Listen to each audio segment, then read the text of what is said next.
यहीं ठहर जाइए शनिदेव। इस समय वैकुंठ में आपका प्रवेश निषेध है। क्या है ये? इसे भली भांति पहचान लो जय विजय। ये स्याह बिंदु तुम्हारा भविष्य है। इसे वैकुंठ में प्रवेश करने से स्थगित कर तुम अपने ही भविष्य को स्थगित करोगे। इसी कारण हमें वैकुंठ में प्रवेश करने दो। असंभव! कदापि नहीं। जगदीश्वर भगवान विष्णु इस समय योग निद्रा में लीन हैं। हम जगदीश्वर श्री भगवान की इच्छा के बिना आपको वैकुंठ में प्रवेश करने की अनुमति नहीं दे सकते। लौट जाएं यहां से। वैकुंठ के द्वार पर खड़े रहने के पश्चात तुम्हें इस बात का आभास तो हो गया होगा कि शनिदेव अपना निश्चय पूर्ण किए बिना पीछे नहीं हटते। इसी कारण हमें वैकुंठ में प्रवेश करने से मना करने का साहस ना करो। कदापि नहीं। हाँ?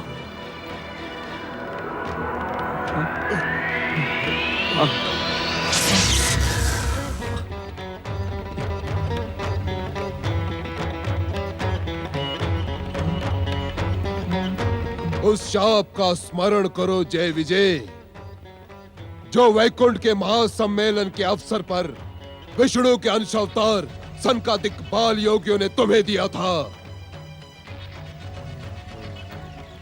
स्मरण करो जय विजय, स्मरण करो। क्या शाप दिया था उन बाल योगियों ने तुम्हें? स्मरण करो। अहंकार पूर्ण भाषा बोलकर तुम दोनों ने हमारा अपमान किया है। हम तुम्हें शाप देते हैं। वैकुंठ से तुम दोनों का पतन हो जाएगा। तुम बार बार दैत्यों के रूप में जन्म लोगे तथा हर युग में जगदीश्वर भगवान श्री विष्णु के अवतारों द्वारा मृत्यु को प्राप्त होगे।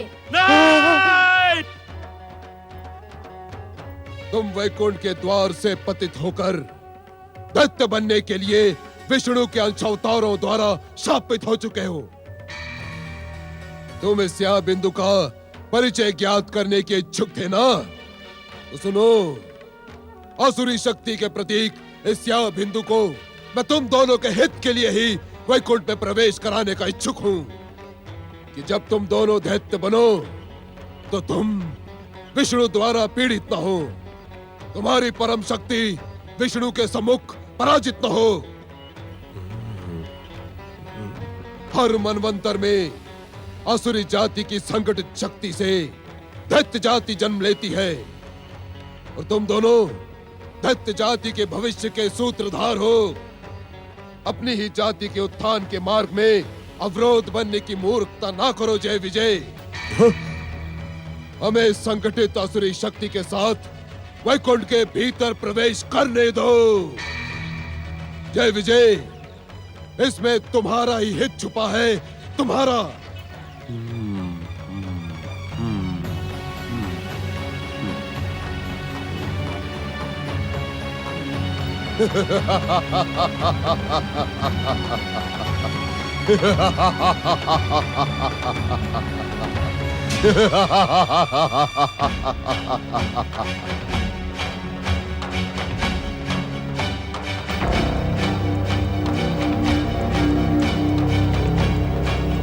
पुत्र शनिदेव, अपने आप को कलंकित करने वाले ऐसे दुस्साहसपूर्ण कार्य न करो। आपको मेरी उस प्रतिज्ञा का स्मरण है ना सूर्यदेव?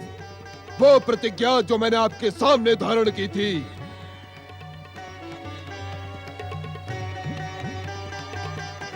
अपमानित होकर जीवित रहने से तो उचित है मृत्यु को स्वीकार कर लेना। जगदीश्वर भगवान विष्णु के अमोघ अस्त्र के सम्मुख आज तुम दोनों का भयानक अपमान हुआ है। सूर्यदेव, मैं इस अपमान का प्रतिशोध लेकर ही रहूंगा। अपमान की धधकती हुई ज्वाला में जलते हुए शनि की प्रतिज्ञा भी सुन ले कि समय आने पर मैं विष्णु का इतना ही घोर अपमान करूंगा जिससे विष्णु सारे संसार में कलंकित हो जाएगा। आज जगदीश्वर विष्णु से अपने अपमान का प्रतिशोध लेने का अवसर आ गया है। नहीं शनि नहीं, मैं तुम्हें कुकृत्य करने का अवसर कदापि नहीं दूंगा। सूर्यदेव, आज आप तो क्या, आपके जगदीश्वर विष्णु भी मुझे नहीं रोक पाएंगे।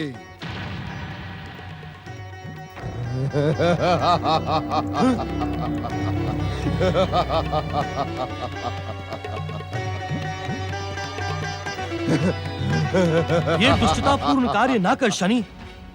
श्री भगवान से अपने दुस्साहसपूर्ण कार्य की क्षमा याचना कर। वे दया निधान हैं, क्षमाशील हैं, भक्त वत्सल हैं। वे तुम्हें अवश्य क्षमा करेंगे।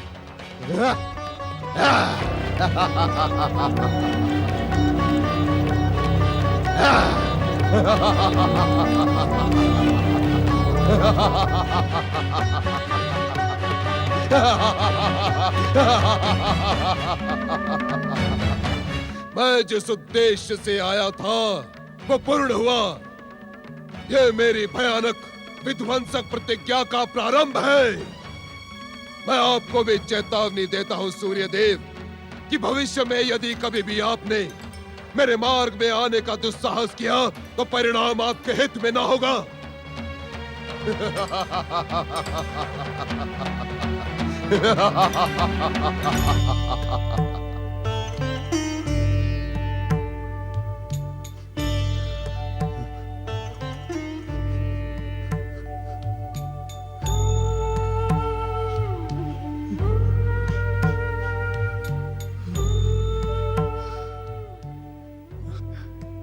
मुझे क्षमा करें जगदीश्वर। अपने पुत्र के कुकृत्य के विरुद्ध आज न जाने क्यों मेरा प्रहार असफल हुआ। हे भगवान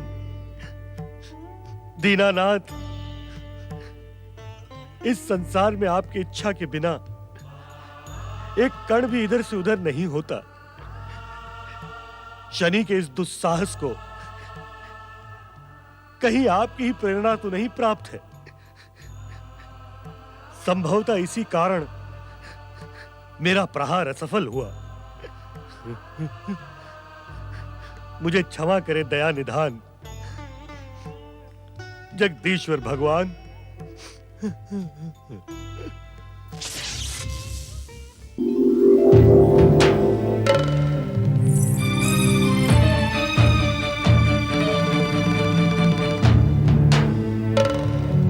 जागे प्रभु,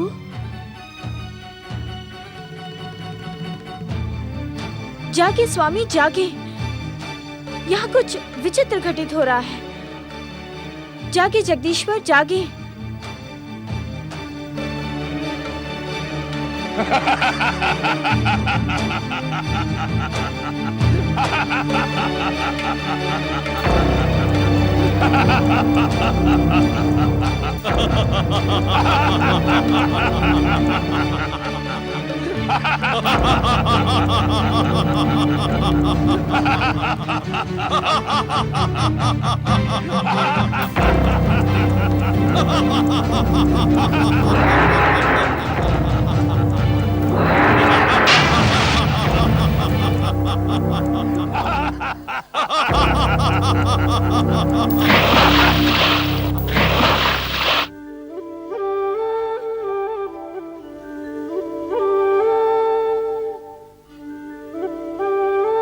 हमने ऐसा क्या किया महादेवी जो तुम हमें इस प्रकार रुष्ट होकर देख रही हो?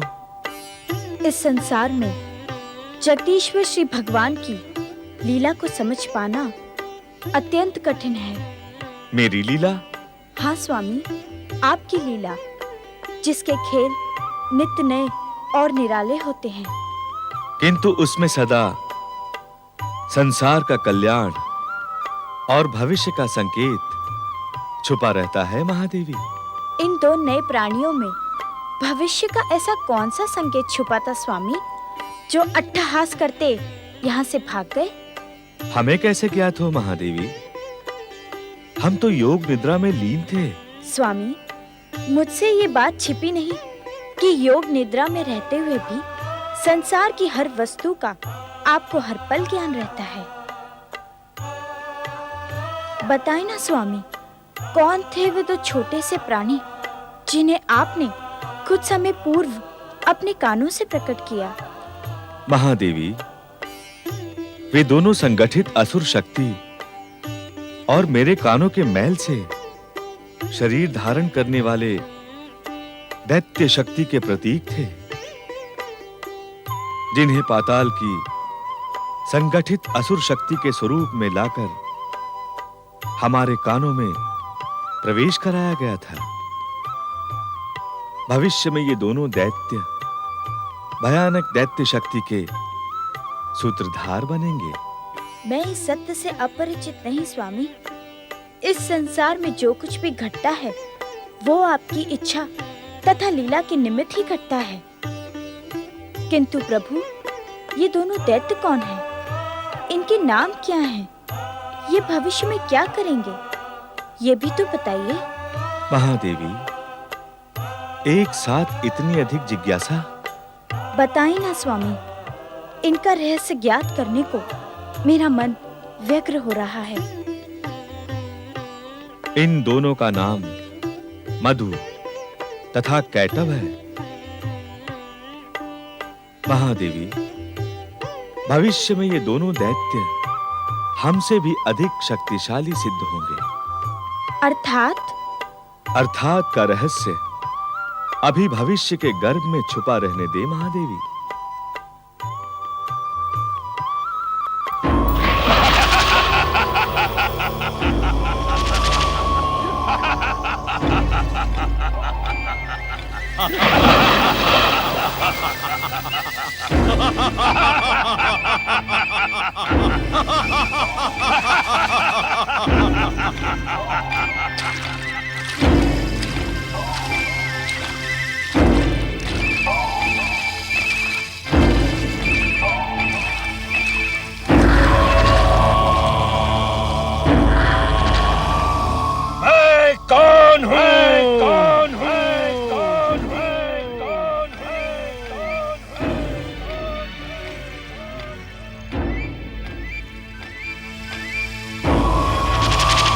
मधु, मधु, मधु, मधु, मधु, मधु, मधु, मधु, मधु, मधु, मधु, मैं मधु हूं।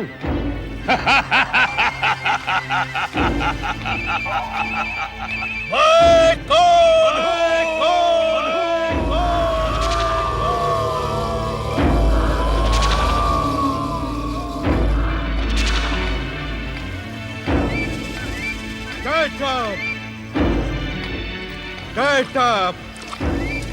Get up! Get up! Get up! मैं कैटब?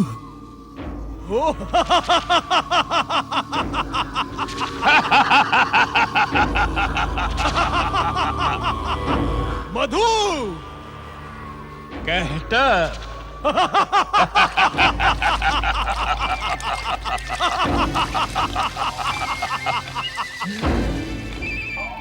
हमें क्यों शरीर प्राप्त हुआ है? दैत्य और असुर जाति का गौरव सर्वोच्च शिखर तक पहुंचाने के लिए ही तुम जन्मे हो।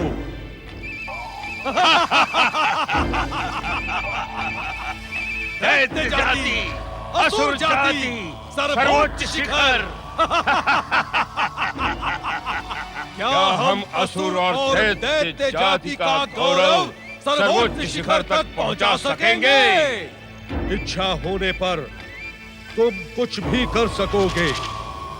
तुम भयानक शक्ति संपन्न हो, महाशक्तिशाली हो। इस संसार की कोई भी शक्ति तुम्हें युद्ध में परास्त नहीं कर सकती। स्वयं की इच्छा होने पर ही तुम परास्त होगे अथवा मृत्यु को प्राप्त होगे। स्वयं की इच्छा। सुना कैटब, हम स्वयं की इच्छा से जन्मे हैं और हम स्वयं की इच्छा से मृत्यु को प्राप्त करेंगे।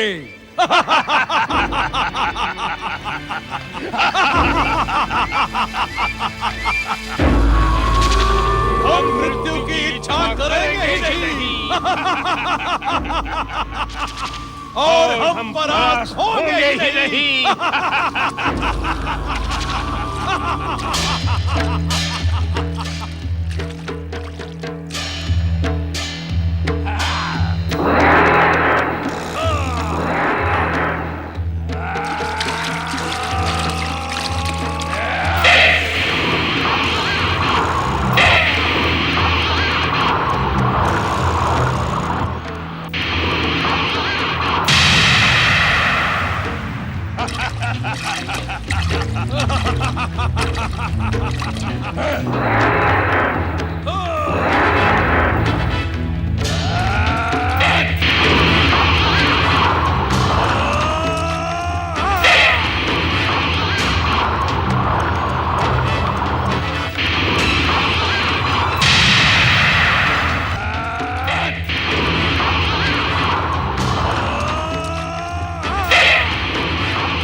ब्रह्मलोक में विस्फोट का दुस्साहस करने वाला कौन है स्वामी?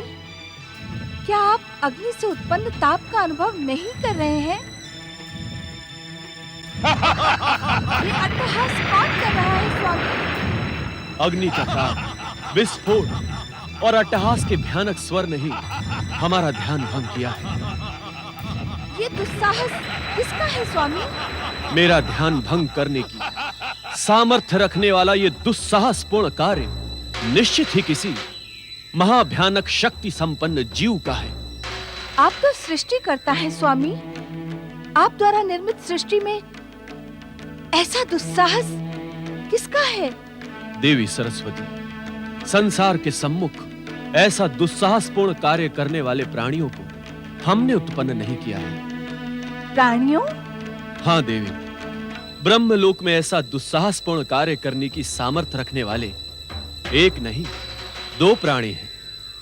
तनिक अपनी दिव्य दृष्टि से ऐसे भयानक दुस्साहसपूर्ण कार्य करने वाले प्राणियों का परिचय बताएं। दिव्य दृष्टि का प्रयोग तो आप भी कर सकती हैं देवी। अवश्य कर सकती हूँ, किंतु सृष्टि के किसी भी रहस्य को सृष्टिकर्ता ब्रह्मदेव के श्रीमुख से सुनना मुझे अति आनंद देता है।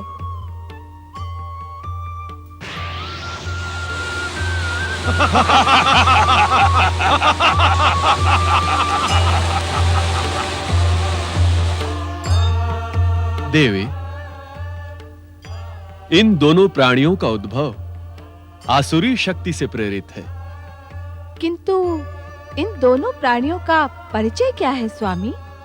देवी, दैत्य गुरु शुक्राचार्य ने संपूर्ण आसुरी शक्ति को केंद्रित कर शनि देव की सहायता से उसे जगदीश्वर भगवान विष्णु के कानों के मैल से स्पर्श करवाकर इन दो भयानक दैत्यों को उत्पन्न किया है। दैत्यों? चकित न हो देवी, हर मनवंतर में आसुरी शक्ति को केंद्रित करके ही दैत्य उत्पन्न होते रहे हैं।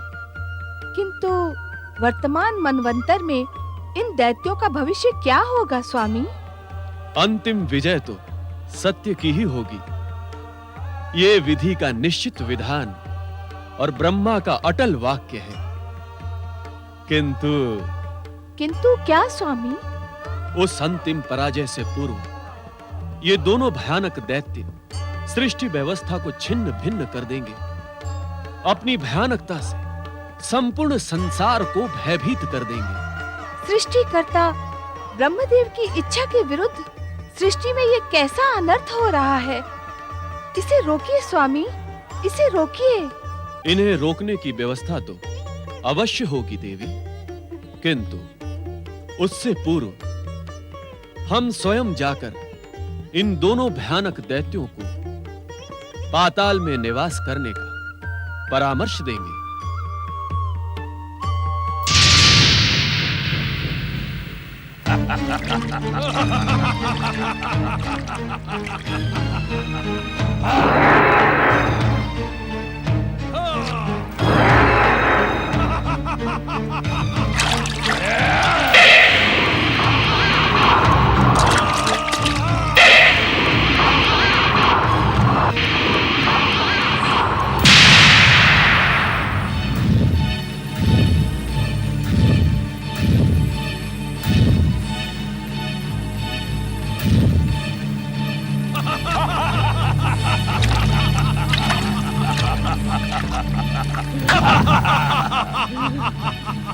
हम शक्तिशाली हैं, ये तो सिद्ध हो गया।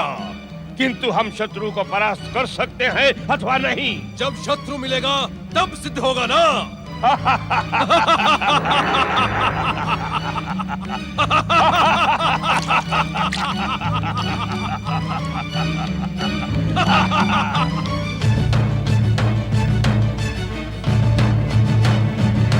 कौन हो तुम?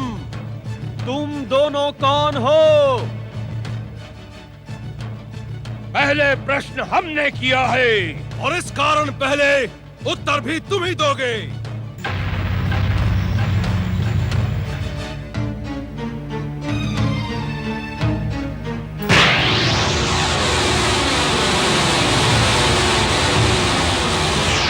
तब हम इसे पहचान गए।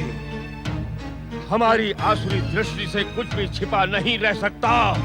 हाँ, यही है सृष्टि का रचनाकार ब्रह्मा। तुम्हारी आसुरी शक्ति से उत्पन्न दैत्य दृष्टि का अनुमान सत्य है मधुकैटभ।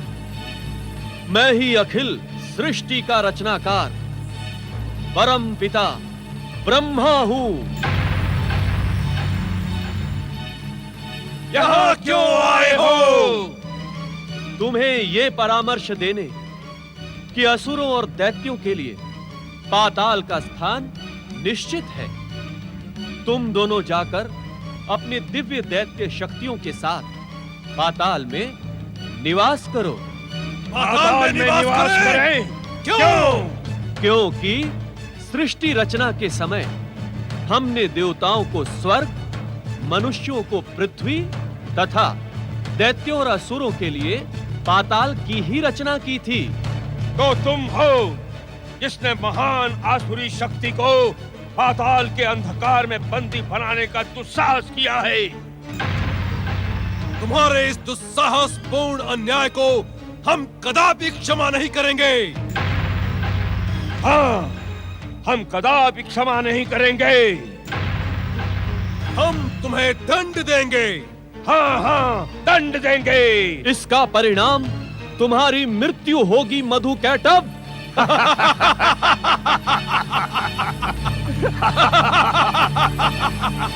हमारी मृत्यु तो तब होगी जब हम मृत्यु की इच्छा करेंगे।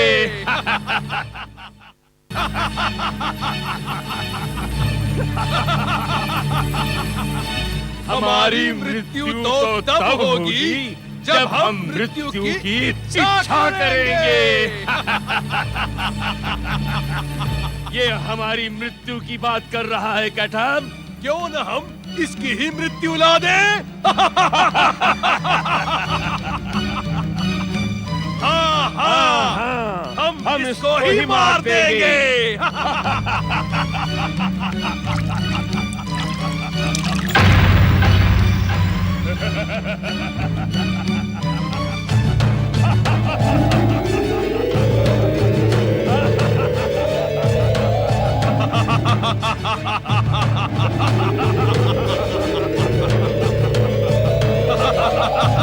हम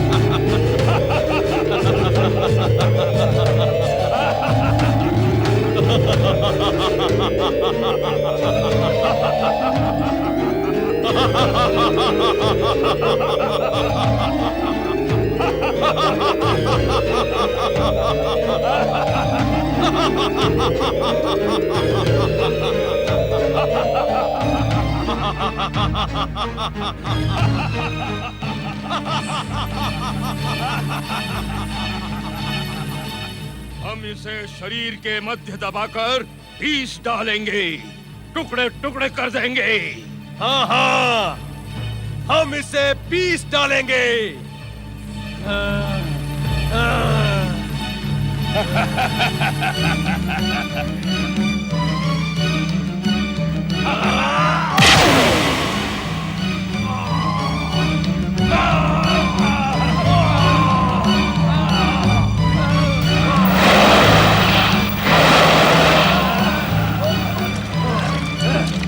कहाँ गया भीरू ब्रह्मा? आ गया।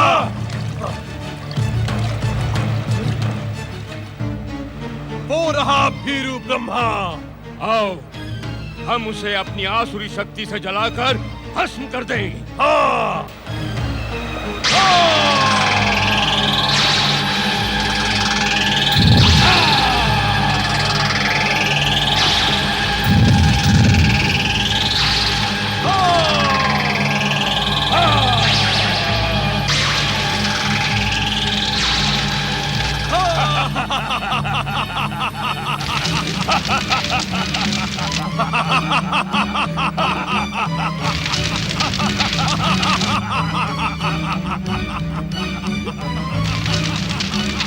जगदीश्वर भगवान विष्णु, सच्चिदानंद, जगत पालक भगवान विष्णु। ये करुण स्वर तो सृष्टि के रचनाकार ब्रह्मा जी का है। ब्रह्मा जी और संकट में? देवी लक्ष्मी, मधु कैटक की दैत्य शक्ति प्रबल होने लगी। उन दोनों ने हम त्रिदेवों की शक्ति को चुनौती देने का भयानक कार्य किया है। इसका परिणाम क्या होगा स्वामी? परिणाम तो सदा की भांति ही होगा महादेवी। किंतु क्या स्वामी? भयभीत तथा चकित न हो महादेवी। हमारे इस ब्रह्मांड में सत्य की विजय सुनिश्चित है, किंतु इस बार सदा की भांति ये विजय इतनी सरलता तथा सहजता से प्राप्त नहीं होगी। अर्थात को अभी भविष्य के गर्भ में छुपा रहने दे महादेवी। हमें शीघ्र जाकर उन दुष्ट दैत्यों से ब्रह्मा जी की रक्षा करनी होगी। जगदीश्वर भगवान विष्णु, सच्चिदानंद, जगत पालक भगवान विष्णु। ब्रह्मदेव, कहाँ हैं आप? सच्चिदानंद, दया निधान, सच्चिदानंद।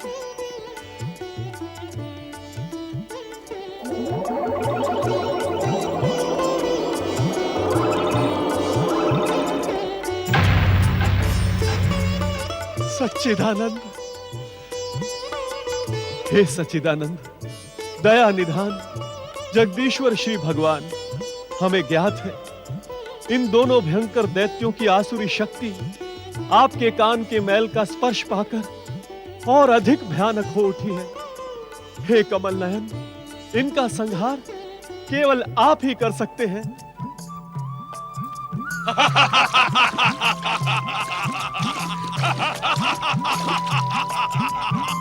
इन दुष्टों ने हम त्रिदेवों को चुनौती देने का दुस्साहस किया है, इनका शीघ्र संहार करें जगत पालक श्री हरि विष्णु।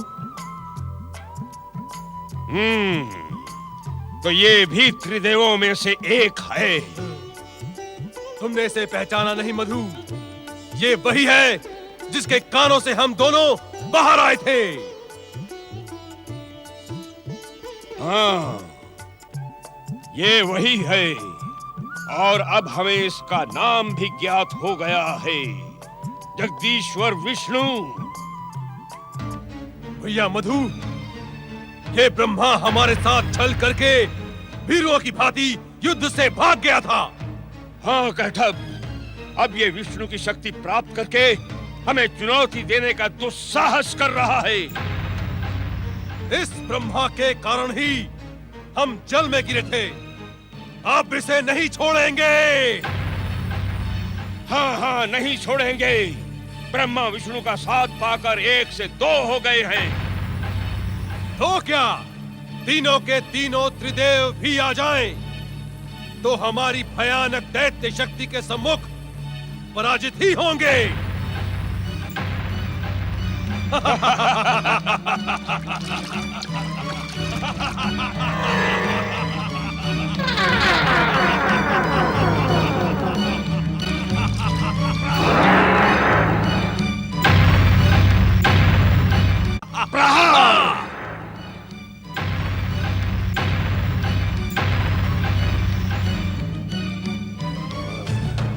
सावधान मधु कैटब, सावधान।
शनिदेव, शनिदेव, विष्णु के द्वारा उनका वध सुनिश्चित है।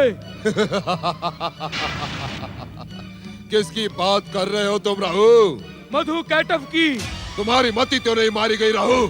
मैं सत्य कह रहा हूँ शनिदेव। तुम सत्य नहीं कह रहे हो राहु।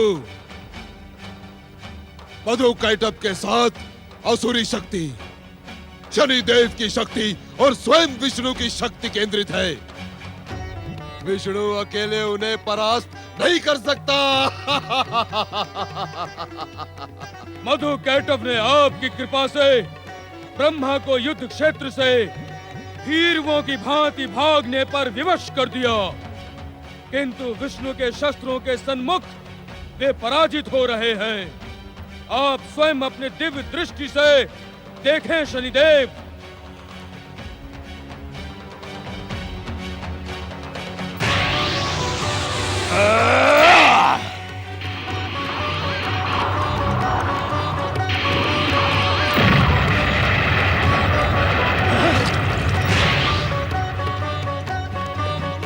भैया, साढ़े साती, आज्ञा भाग्य विधाता शनिदेव। विष्णु की विजय पराजय में बदलने के लिए अपने कुचक्रों का प्रयोग करो।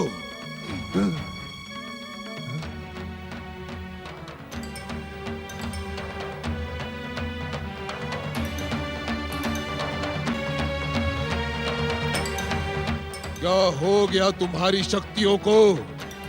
तुमने भीरुओं के भांति अपने मस्तक क्यों झुका लिए? क्षमा भाग्य विधाता, इस समय हम विष्णु पर अपने कुचक्रों का प्रयोग नहीं कर सकते। क्यों? विष्णु के जीवन में इस समय गुरु की दशा चल रही है। हम कुचक्रों का प्रयोग शनि के दशा में ही कर सकते हैं।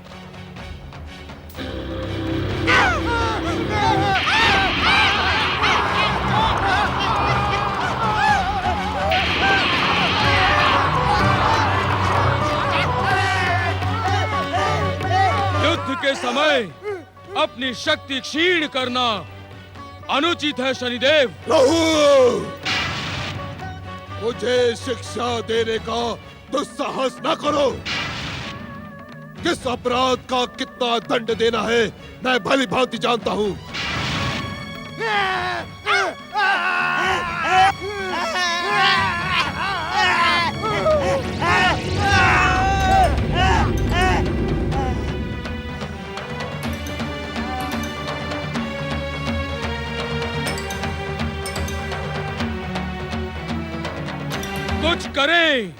कुछ करें शनिदेव।